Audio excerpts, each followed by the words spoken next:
You know, it's an interesting thing, the Sustainiac. For those of you who don't know what it does, it's like a thing that was invented in the 60s called an EBO, which basically just activated the string from outside of strumming it, and it used a magnetic field to excite the string to vibrate and give it infinite sustain. And it was a handheld device, and of course it demagnetized your pickup, so it was not a good thing to use it. Robert Fripp was probably one of the first proponents to use it and make records with it. And the funny thing is with all of us guitar players is that when you see somebody do something with a piece of gear, you know, if you like it right away, you go, why didn't I think of that, you know? And so you can imagine, like, the first time someone used a talk box and it became a hit song, everyone wants to have one, but then of course, as soon as you use it, everyone thinks, well, you just sound like that other guy.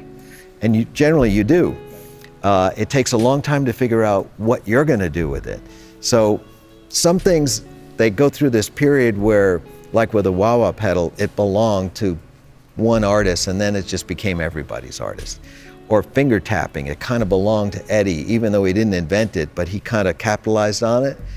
And there was a period where if you did it, you were copying Eddie, and then it became okay. And now everyone uses it, and people figured out what else, you know, what you could do with it. I went through the same thing with this because my close friends, like Robert Fripp and Neil Schon and Steve Vai, had all been using the Sustainer version, a different company, the Fernandez. And I kept thinking, one of these days I'll figure out what I'm gonna do with it that's just enough, different enough, so that I can think that I'm, you know, I'm not stepping on their toes. They're not gonna call me up and say, hey, what are you doing? You're using my thing, you know? So once I figured that out, I really loved what it could do. The reason why I went with the Sustainiac is because it's got the little mini switch that allows you to go from fundamental to the first octave to the second octave, which is really great. You can really choose rather than just getting feedback. It's got some really wonderful musical applications when you're looking for notes that you can't fret, but you would really like to get it out into the audience. So you turn the thing on and you get a triple octave. You could never play it, but there it is, and it makes the music great. And the other thing, it's a little shameful, it's a purely for entertainment value.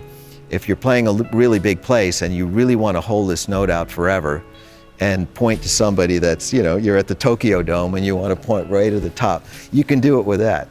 And people in the audience who don't play guitar think, wow, how does he do it? It's like magic. And it's a little bit of a cheap trick, but